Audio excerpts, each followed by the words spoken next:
Hey guys, and welcome back to Tinu Talks, where I talk all things life and property and God and lots of different things. But this video is going to be about property, as you have most likely seen from the thumbnail. So today I'm going to do a little training video for you on what is rent to rent. Like, this is probably a buzzword that you've been seeing around, or even Airbnb arbitrage if you're from the US audience. Like, what does that mean? How can you get involved? What's required? Let me just make this video nice and simple for you so that you have a good understanding. Also, are we loving the background? Like, are we loving the background? The exercise bike, the exercise fit, even though no exercise was done, okay?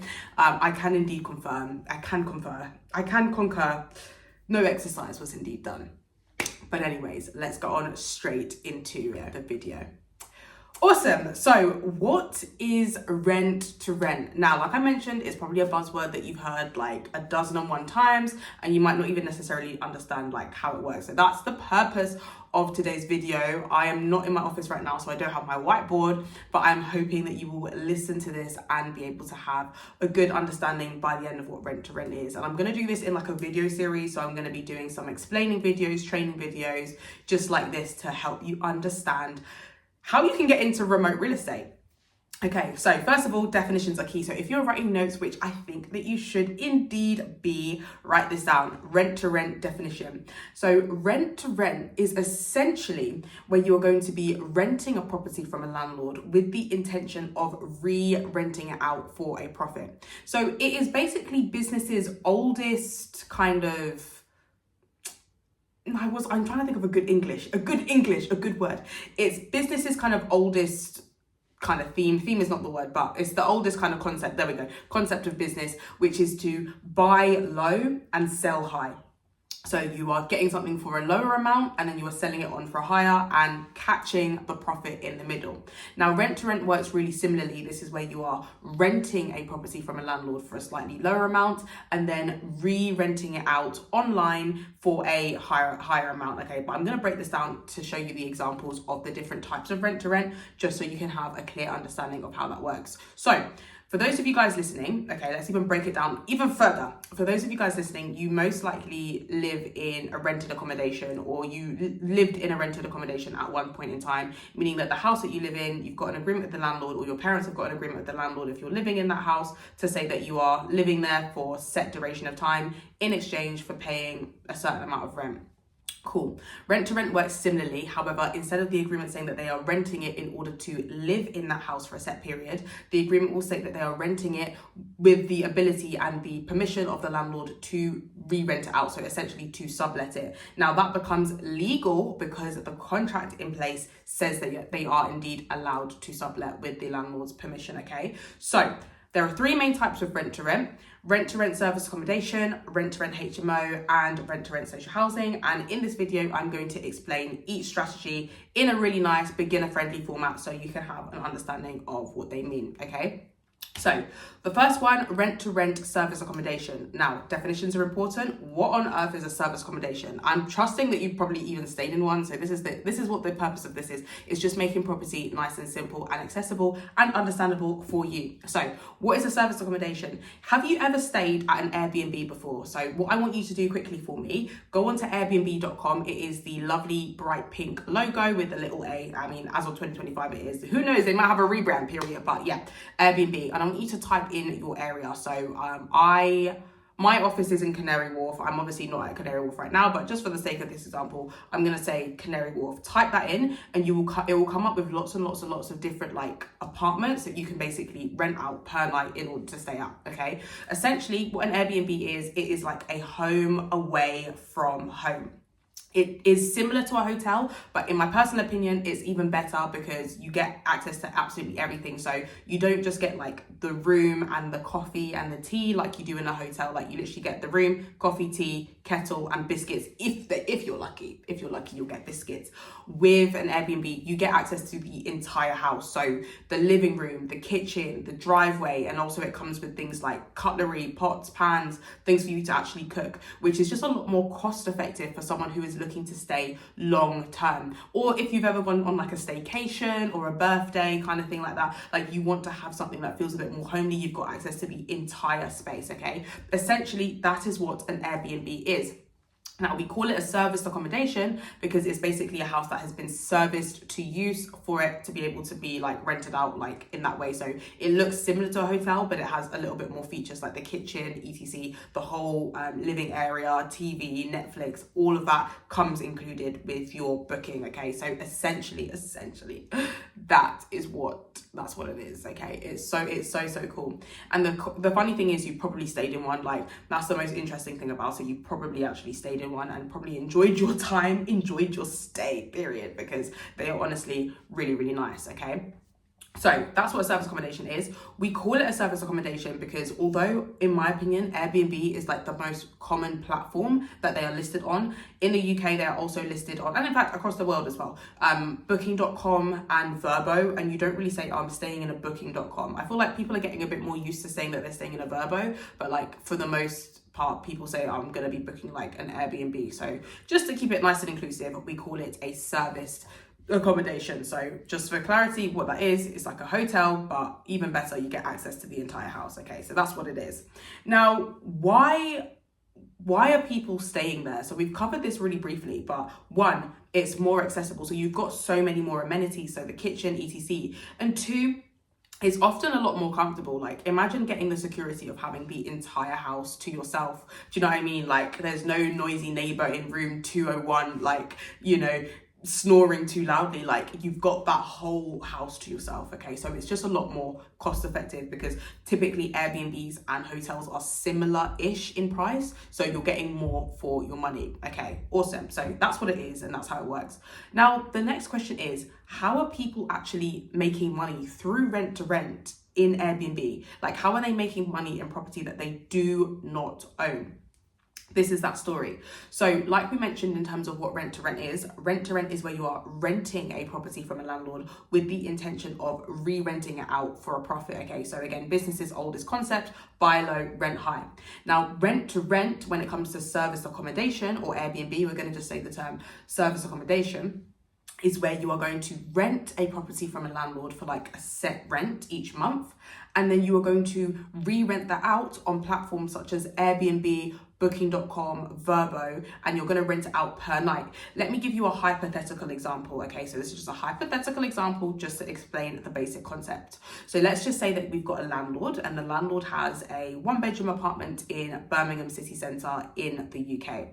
You will be renting that property from the landlord for, let's just say, £700 per month.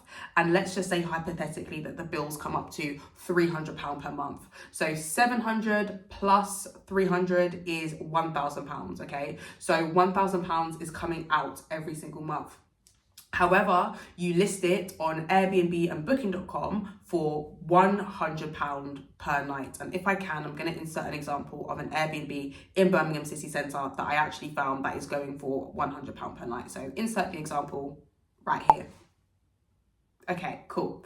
That one's going for £100 a night. If the Airbnb that you've listed, okay, gets bookings for at least a week and a half, so that's 10 days, okay, 100 multiplied by 10 is 1,000, okay? 100 multiplied by 10 is 1,000, meaning that after a week and a half, it has pretty much made back the money to pay the landlord back, okay? So essentially the money shouldn't be coming out from your own pocket every single month. It's going to be made through the bookings that you generate, okay? So you're renting low and selling high because you're selling per night. So with Airbnb, we typically like to estimate that it'll be booked out, that's the right term, booked out for at least 21 nights if it is in a good area. A good area, one thing for Airbnb, location is king. Like, is it near the city centre? Is it near a train station? Has it got any special amenities? So for example, in the UK, there's an airport called Luton Airport. If you can get an Airbnb in Luton, your guests are pretty much provided for you in the sense that when people are going on flights, layovers, etc., they're going to want to book that Airbnb. So that location is absolutely king when it comes to Airbnb. It's actually probably the most important because with the interior design, like, it's not too hard to change unless it's structural, so like mold and damp. But if it's just, oh, it's got blue walls and I don't like it, take yourself to get some paint and paint it up, because this thing can make crazy money. Anyways, so like we mentioned, it can probably be rented out for at least 21 nights if it's in a good location. So if it's £100 per night on average, £100 multiplied by 21 is £2,100, okay? Airbnb and Booking.com and all of these sites take roughly around 15% of your revenue, so minus 15%, but just for the sake of the example, I'm going to do it without the 15%, just so you can have a basic concept of how it kind of works. So 21 times £100 is 2,100, minus the £700 rent that you pay to the landlord is 1,400, and minus the £300 bills, that is £1,100 profit, give or take. Obviously, Airbnb take their 15% fee.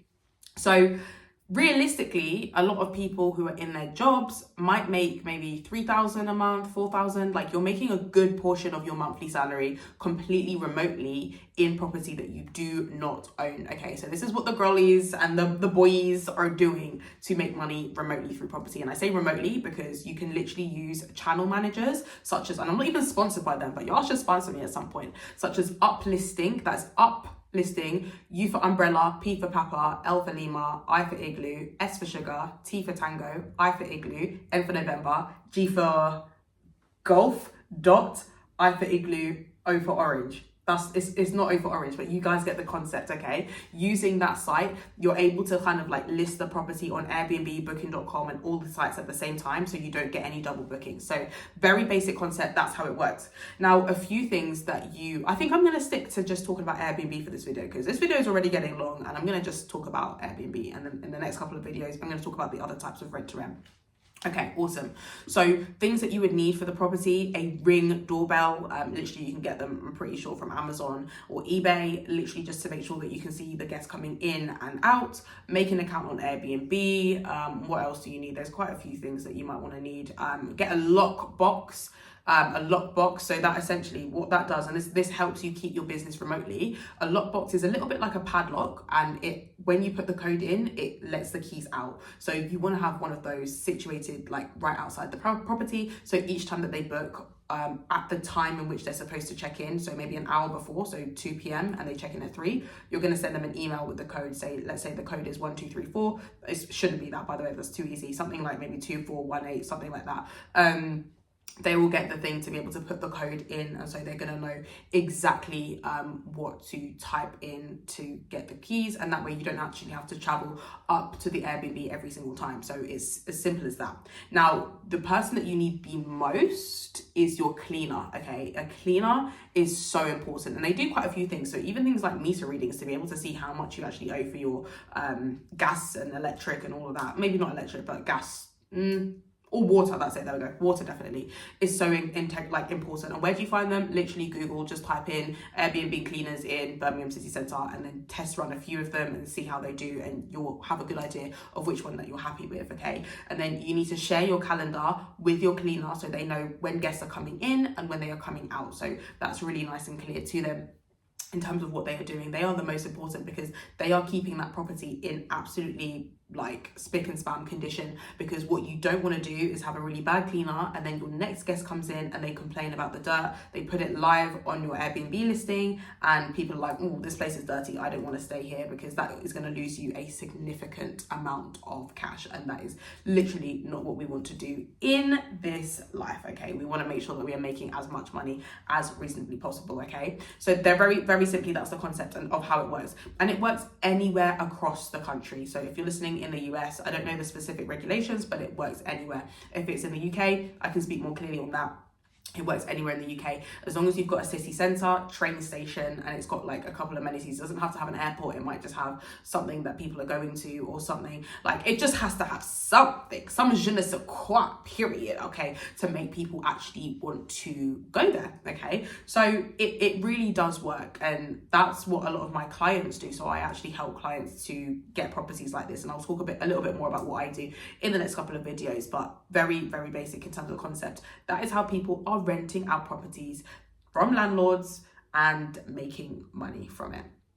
And you can do it too, because the amazing thing about this, you don't have to have any special qualifications. Like there's no, oh, I've got an Airbnb degree, or oh, okay, I've got a degree in real estate, like it's completely not necessary over here in the UK. Like you can literally do it with no qualifications. Like I went to university. When I say qualifications, I will explain. I went to university to study sociology. I literally had no qualifications to do Airbnb, so a degree is not necessary. However, there are some compliance bits that you will need, so please make sure that you are clued up.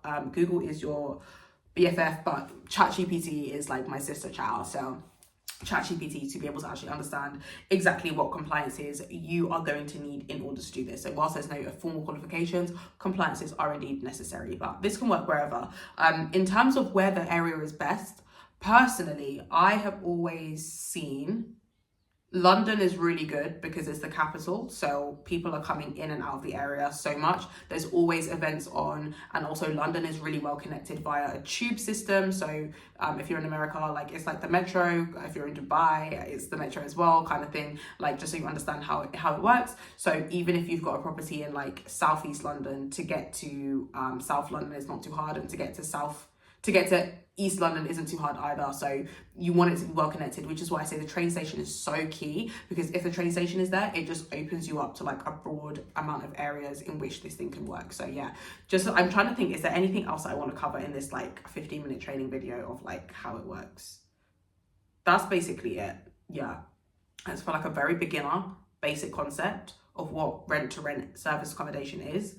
This is it. Like, it's as simple as that. And every single month you will be paying the landlord the rent from essentially what you make, but you need to always make sure that you have got extra just in case it doesn't do as well as you want it to, because you've signed an agreement to the landlord to say, listen, rain or shine, every single month I'm going to be paying you this rent. Like, that's the situation, that's the bottom line, that's what we is doing, that's what's happening. Okay, so you need to ensure that you are able to actually do that. But of course, once you've done your due diligence, so there are some softwares that you can use. There's one that's called AirDNA, and what AirDNA does, it basically shows you like how well booked up the property is in the overall area. So let's just say like Liverpool, just as a hyper, I haven't checked AirDNA for Liverpool, but it might say, okay, 70% of properties in Liverpool are booked up for like 21 nights or something along those lines. It'll just kind of show you how well the area is performing on Airbnb, so it can give you a better idea of, okay, cool, if you put the property on Airbnb, this is essentially what you can expect, this is how many bookings you can kind of expect. So it gives you a rough figure. But also looking on Airbnb itself, so let's just say you've got a property that the landlord is happy to give you, it's in Manchester city centre or Liverpool city centre, wherever it is, you can literally head over to Airbnb itself and you can manually look at like Airbnbs in the area that looks similar to the one that you've got, so you can have like a good idea of how well it's going to perform. But I hope this video has been super helpful in giving you an understanding of rent-to-rent service accommodation and how it works. Please like this video and drop a comment. It really helps for a young YouTuber like myself who is just trying to educate people on remote real estate. So there's lots of different types of remote real estate, this being one of them. And of course, oh, that's another thing. In order to do this, yes, you do need to have some money up front to pay the first month's rent, to pay the deposit, and also to pay a little bit for like interior decor, but that does depend property by property. Like there might be a property that you see that's pretty much already done up to standard, and like as we speak, I am working on one right now where it's already pretty much got everything they need for an Airbnb, ready to go. Boom, Bob's your uncle. Like, let's actually get this party started. So yeah, that's that, guys. I hope this video has been ever so helpful, and I am really very much looking forward to speaking to you on my next video. Bye for now.